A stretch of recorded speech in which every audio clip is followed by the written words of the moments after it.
So the final speaker of this morning's session is Kristian Larsson, a senior expert in IP routing and system management at Deutsche Telekom, where he is working on TerraStream, the next generation fixed network.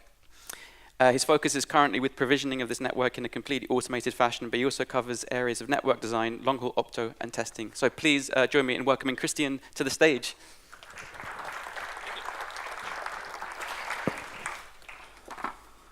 Hi. Even got my full title in there. That's the kind of title you get when you work for a German company. Anyone hungry? I got the dreaded just before lunch slot. Originally I intended to do a demo, but due to technical limitations of the presentation setup, that's not possible. So I'm gonna do the next best thing, which is to talk about the dry theory behind building robust network automation systems. How do I, oh, here's the clicker. Okay, let's see. Right, I think I work for Deutsche Telekom, right? And I have been working a couple of years on building these sort of network automation systems. I lead a small team, so I have some thoughts and I thought I'd share those. So I want to talk about some important things. The evolution of automation systems. We're gonna talk about interfaces, APIs, or things between systems or between people and how they work in an organization.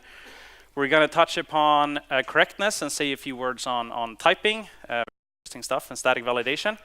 And we're also going to talk a little bit about deliberate design, sort of how do you actually build network automation systems for robustness and safety. Let's see here. So network automation, I think that just like SDN and some of these other sort of hype terms, it has become a little bit difficult to actually understand what someone means when they say, oh, we do network automation. There's a similar question to be asked, sort of, what does it mean when you have a network automation? There's a similar question when we're talking about autonomously driving cars. What does it actually mean to have an autonomous cars? The car industry, unlike our industry, is much better in this regard, and I think that they've pulled forward sort of a definition. They have these 5 levels that you typically talk about, where level 0 is a completely manual car, and a level 5 car is one that doesn't even have a steering wheel, and then you have level 1 through 4 that does something in between. For network automation, we don't talk about this, but a couple of weeks ago, I got these slides. They are from a presentation held by Sam Aldrin. Sam works for Google, and he did some presentation at the OFC, the Optical Fiber blah blah conference. I didn't actually see his presentation, but I got the slides, and I thought he really sort of nailed this down. So I borrowed his slides. They're his, all of it. There are 3 phases. Phase 1, improve repeatable tasks, right? This is typically how we start out. We write we identify a task, it is repeatable. We write some scripting, Shell, Perl, Python, pick your tool of choice, right? The way we do this development is typically in a very siloed environment. We solve problems for ourselves. We're on our team, I do network automation for the network, and I'm gonna put together scripts to solve my problems, right? Another team does servers and they're gonna solve their problems. But we're getting things done. Looking at what we end up with, the system, if we can call it a system, it might just be a bunch of script, is probably not going to be very deterministic. There's going to be poor safety of the system. It doesn't scale very well. It is, however, great for new introductions. Sam says most web operators are here. I say most service providers are probably here. Oh, right, clicker. Phase 2. So writing network automation systems is really about writing software, right? And software is something that we have been doing for some time. I wouldn't say that humanity has figured out software engineering, but there are certainly sort of best practices on how to do things. So we're gonna apply more of structured code, we're gonna have tested code, maybe you have a design of your system, an intentional, deliberate design, might even be a good design. As the system goes, we're probably going to implement more of proper state machines. We're going to be able to react to things happening in the network, and we're going to be able to take care of these things. Development happens in a less siloed way. We realize that our team is not the only team that's doing automation. There's lots of other teams in the organization that are doing automation, and there's a common foundation for all of us. How do you know, event management framework or whatever you want to call it, right? So we're going to start sharing code. We're going to reuse things. You might do things. External safety system is listed here. I think it's Google is doing lots of this, right? So canaries, blast radius containment. You might or might not do this. In the end, we end up with something which is much more mature. It scales better, and it is certainly has much better safety. It automates the majority of use cases and does so 90% of the time. Most of the processes that you have within your organization are now converted into code. I forgot to show one thing, which is perhaps the most excellent thing about these slides, right? Look at the picture. I love this. So this, I'm going back here. Phase 1, a prototype. It's a coin cell battery, some switch thing, and a LED, right? Phase 2, we've evolved to a breadboard design. It's a little bit more advanced, right? And then phase 3, the ultimate. It's completely packaged up nicely in FPGA, 7 nanometer, the whole shebang, right? And this is where we want to go with automation systems as well. So this isn't 98%. It doesn't mean, some of the phases of managing the network. It's not like you're doing just zero-touch provisioning or you still do software upgrades manually. Nope, this is 100%. All of it is done by a system.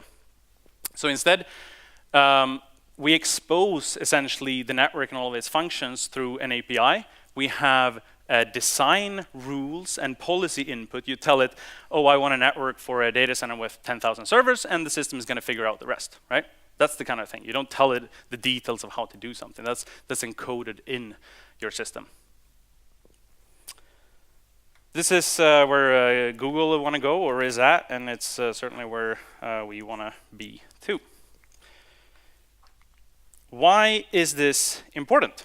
So society runs on the network, right? If you look at any service providers, they have converged pretty much everything they have, all the services, on top of a single IP and MPLS network. If you're a mobile provider, you've done this. I work for mobile providers. There are a couple of them in here. They've done this. You have customers of service providers, important ones, maybe airports or hospitals, or I don't know, name something else that's important for society, right? And they are all going to be running pretty much on the same network.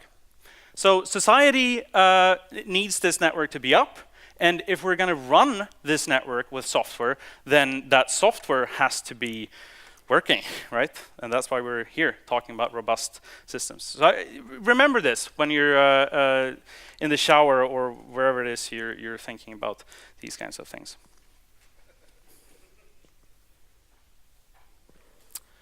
So Jeff Bezos, the book guy, the guy, he founded Amazon, right? He, in 2000-something, he came out with this big mandate. This is actually, it's a rant. It was someone who worked for Amazon, then moved to Google, and he was not happy with Google internal something, so he was talking about how great it is at Amazon. But this was sort of ironic. Anyway, you can. It's a funny read actually. So go look at it. This is long text, but let's just read it from the top, right? So this is what Jeff said. All teams will henceforth expose their data and functionality through service interfaces. Teams must communicate with each other through these interfaces. And then third from the bottom, I have a pointer here. All service interfaces, without exception, must be designed from the ground up to be externalizable. That is to say, the team must plan and design to be able to expose the interface to developers in the outside world. No exceptions, and then you'll be fired if you don't follow it, right? So think about this. I think this is really sound advice. It allows for self-service of everything. In any organization bigger than, let's say, one person, you're going to have communication going on. So we need to communicate with each other to make things work, to get things done, right? You run the network, I run the servers, God forbid. And for these things to work together, we have to communicate with each other.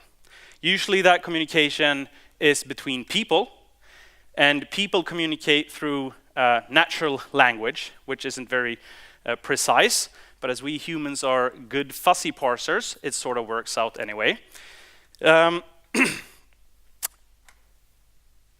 if I ask you for connectivity, remember I run a service, right? I ask you for connectivity, network connectivity.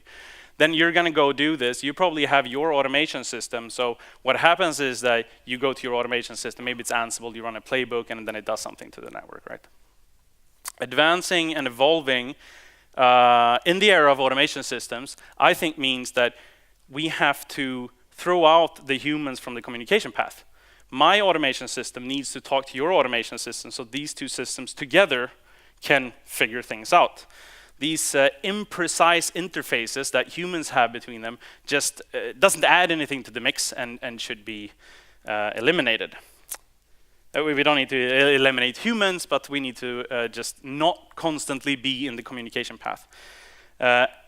This is what Jeff figured out, right?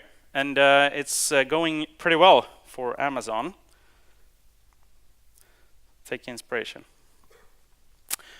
So interfaces or APIs, these things, they are important. And we just talked about how they could look in an organization, right, between many different systems. But for a network automation system, what you're probably going to start out with is to talk to the network, because that's the purpose of a network automation system.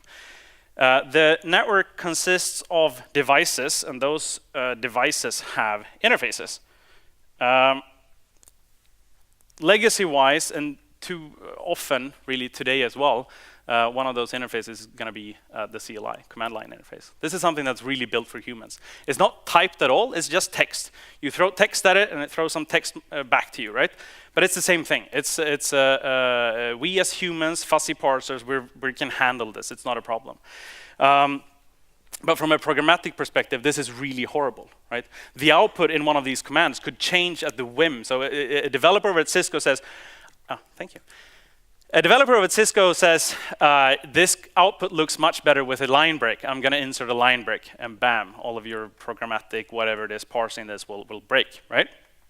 So we need something better, and this is why we have data models. So if you look at more modern interfaces like NetConf, RESTConf, GNMI is a Google thing, right? These are all modeled by Yang.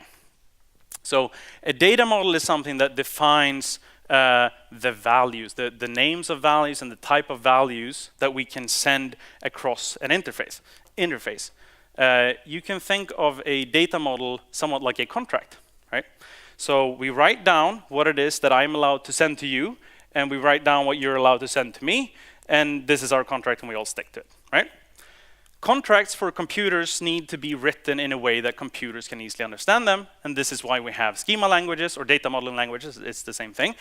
And Yang is one such language. SNMP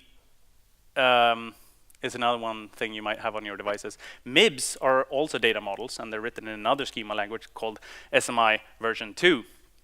That's not very nice to read, and I think this is actually one of the factors behind Yang's sort of success, because it is quite successful. A lot of people are using it, not just in the IETF, which is the standardization body that standardizes Yang, but in other standardization bodies as well. Yang is easy to read, so it's easy to work with. We are humans, after all, that are writing these contracts. Okay. Here's a very trivial Yang model. I don't mean to teach Yang here, really, but let's take an example. So it has a container, it's called internet, in that there's a list called cat. Every cat is going to have a name, and the name is also the key of the list. Yang was purpose written for NetConf. So and that is sort of interesting, actually, because there are lots of schema languages out there. If you read computer science courses, you've probably seen different schema languages. What is interesting is that it's purpose written for this, the purpose of network automation, essentially network management, which means that it has certain concepts you don't find in other schema languages. It understands the notion of what is configuration and what is state. This is something you don't have in XML schema definition. And I think it makes it uniquely suitable for the purpose of network automation. And I'd even go as far to say that it makes it very good for automation overall, not just specific to networks. I want to complete my example, right? So we had the model. I now put the model up to the left, and down here is an example of instance data, configuration, how it could look like, right? So we have that internet. I'm going to try. Oh, yeah, there we go. the internet container, and then we have 2 list entries. This is the first one. It's a cat. His name is Jingles. And then the second one, and that name is Fluffy. This is valid data. It will validate against this model. If you add something else, it won't be valid, right? And then you can throw it away.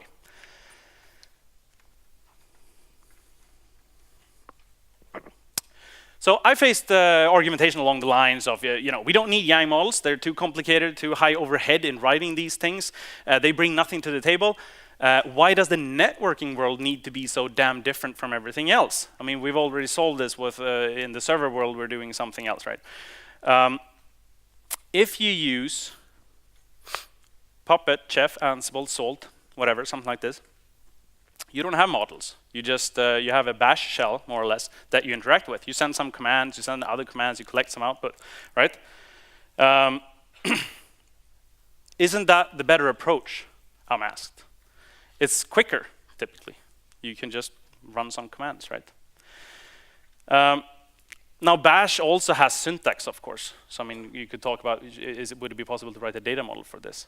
But the syntax of bash is very expressive, and then you're running commands in this, and those commands in turn have some syntax for their input, and trying to model all of this is close to impossible. So it is very, very difficult. But then the question is, do we actually need a model? Or do we just want our network devices to look more like servers, so we can manage them like servers? Some say yes. I say no. There's any design choices. You have pros and cons. You're going to select the things, the properties that you want from your system, right? And it can be somewhat difficult, actually, to judge which is the better approach. I think one way of looking at this is looking at the organization that you have, the different systems that you have, and how they communicate. You have communication boundaries and communication paths. So we're going to take some examples here. We have the team 1 here, is the blue thing on top. They are responsible for a management system, and they have devices. Now, they are not only responsible for these, they are also in total control, because they develop these things. They develop their own devices, and they develop the management system to run them, right? Maybe the code for the devices and the management system are actually in the same Git repository, which means they're very tightly coupled. If you change one, you can easily change the other.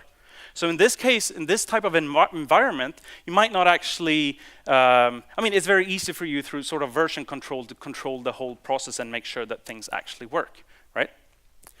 If we instead switch to the pink team down here, or team 2, they too have a management system, which they're responsible for, and they control it because they're doing the development of it. However, these devices they are responsible for them, but they don't control them. They buy these from Cisco or some other large vendor, right? Maybe they can choose when to upgrade software on them, but ultimately they are not in direct control over those devices.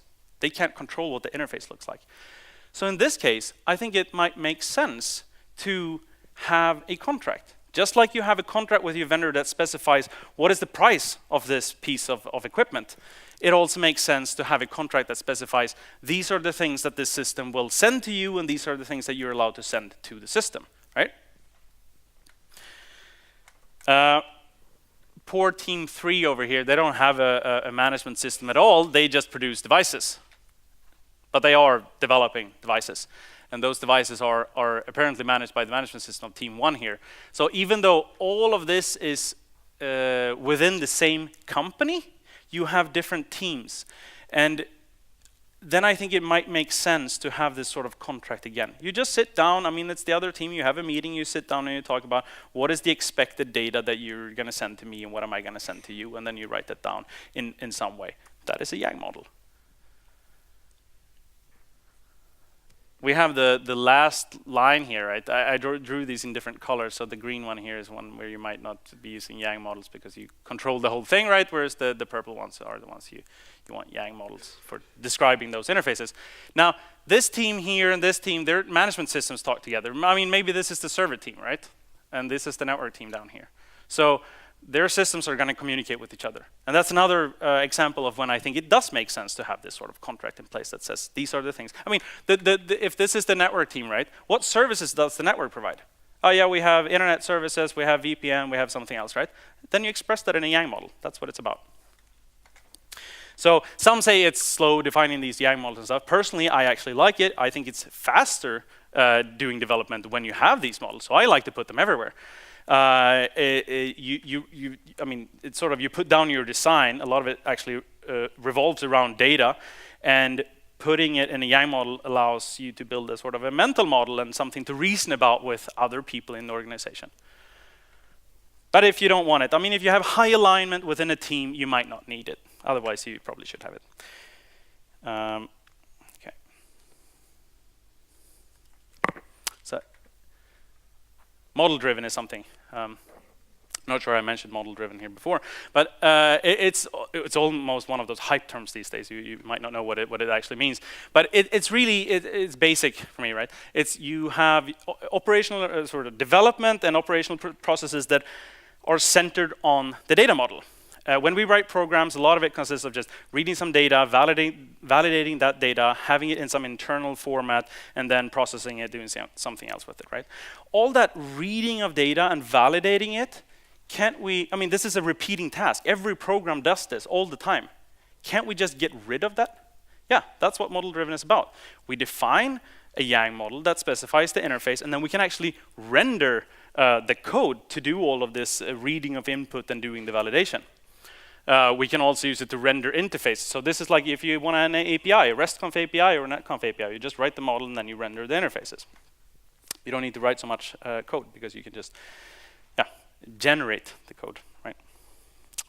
So we drastically reduce this otherwise repeating code pattern, right?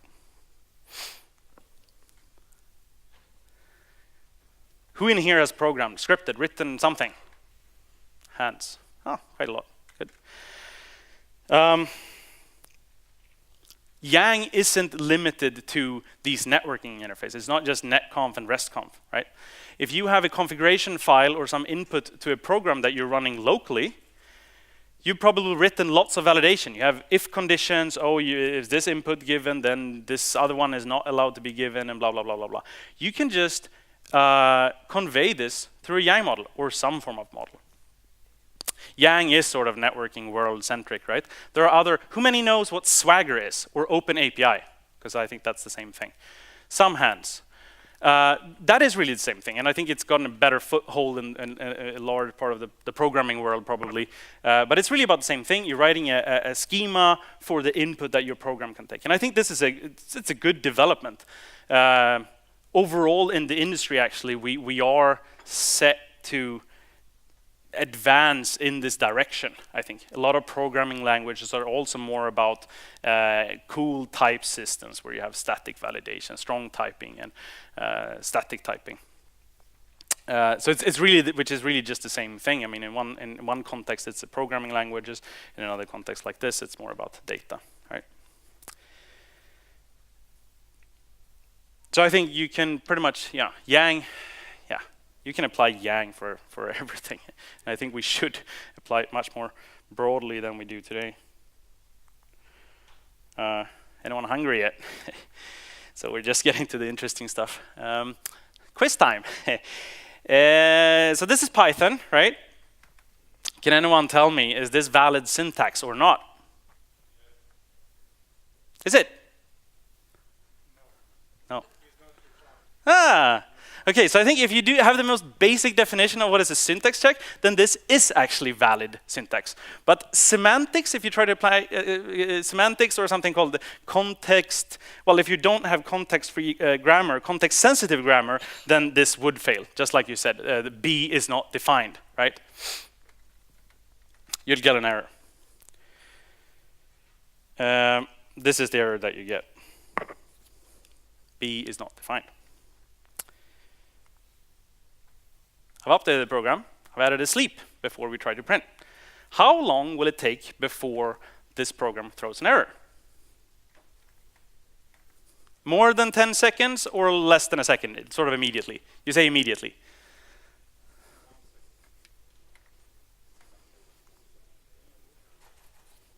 Just over 10 seconds. Due to the way that Python interprets this, it's not going to get to that line until the sleep is over. So it takes just over 10 seconds for you get the error. If you write a larger program, I mean, you're not going to get to the faulty code, your bug, until until the program actually gets there, right? It has to go through a number of conditions, and then finally you're going to get there. For writing robust and safe systems, we want to be able to catch this type of error up front, right? I mean, we don't even want to test this in CI. You shouldn't be able to commit this. It should be like right away. You shouldn't be able to commit it because it's broken. Pylint to the rescue. So it had a number of things to complain about here. You shouldn't name your programs foo and blah, blah, blah, blah, blah. But the interesting one is the last one, which is this, E. So it's an error, right? Undefined variable, blah, blah, blah, blah. So if you do pylint, using something like that, this is a type of static validation, right? If you use pylint, then you save yourself from headaches that you're going to notice long down the line, right? I mean, this is the problem with programs. All these conditions that we have large code, right? Can we actually test all of it, all the different error cases? It's really difficult. And if we want to write robust systems, we sort of need to, right? We want to have guarantees that things work. Let's complicate things. Can anyone spot the bug? Obviously not. So just the amount of code here makes it a little bit more subtle, but it is actually technically the same error as the previous example. It's here, polarization dependent. That should be an E there.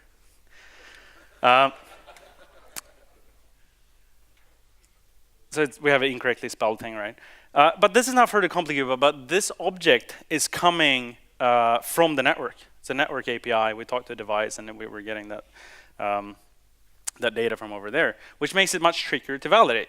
So as we have seen, communication between systems is necessary, and the type of static validation we can apply to code is very useful for writing robust systems. But typically, we completely lose that type of validation when we communicate between systems over a network. Unless, of course, that communication over that interface is somehow defined, right? That's what Yang is for. Then we can use that definition, that data model, to generate code, which in turn we can statically validate. And thus we can find problems like this. So all of this is a form of static validation. I think this is, static validation is an important part of building robust and safe systems.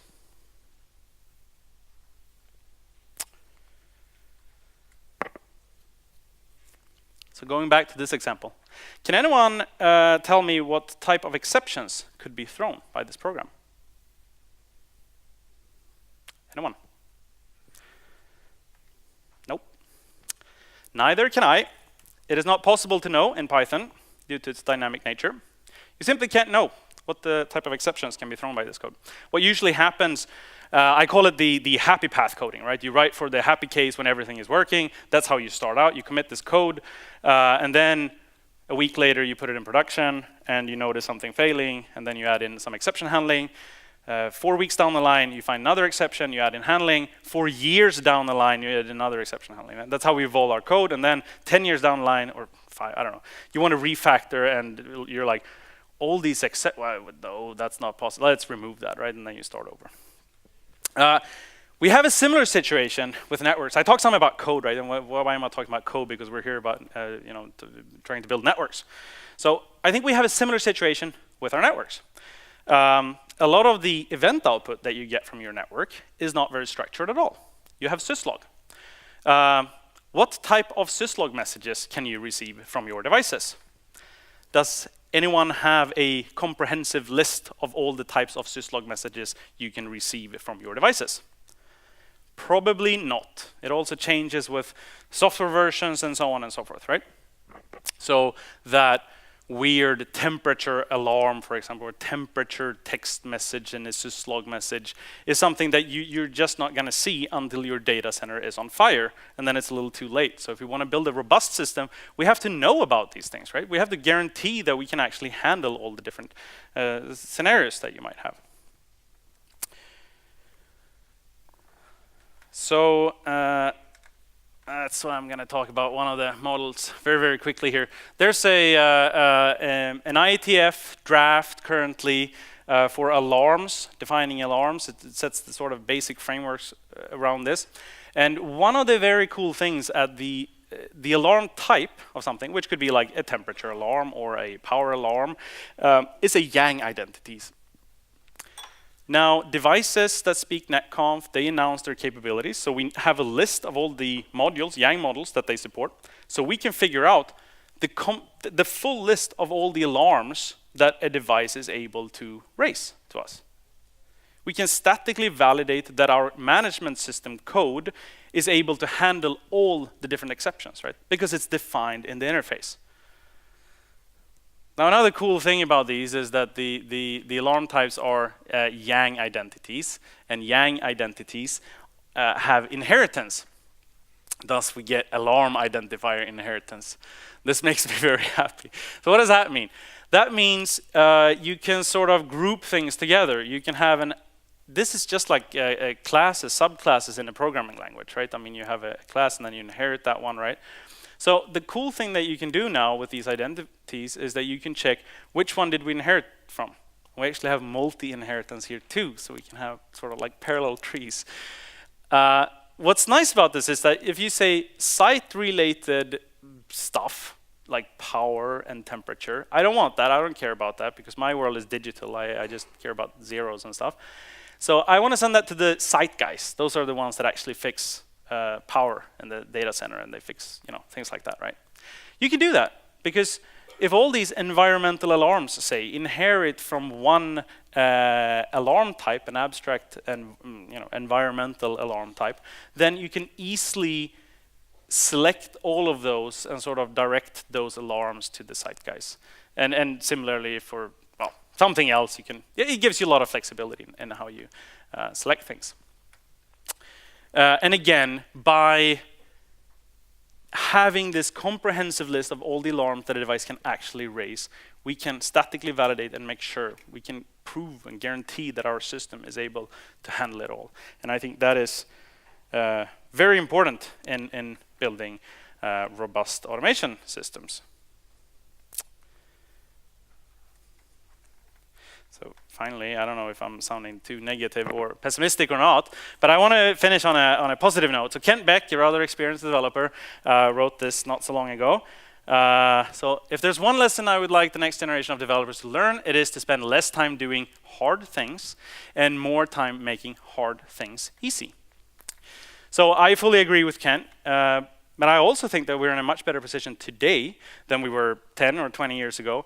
It is easier to build robust systems today, but we must also be careful and deliberate in the design of our systems to sort of fulfill the responsibilities that we have towards customers and ultimately society.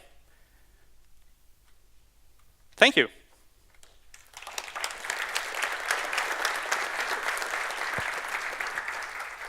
We have some time for a couple of quick questions for Kristian, if anyone has one. Finish early, lunch. Or is it lunchtime? Okay, well please join me in thanking Kristian. Thank you.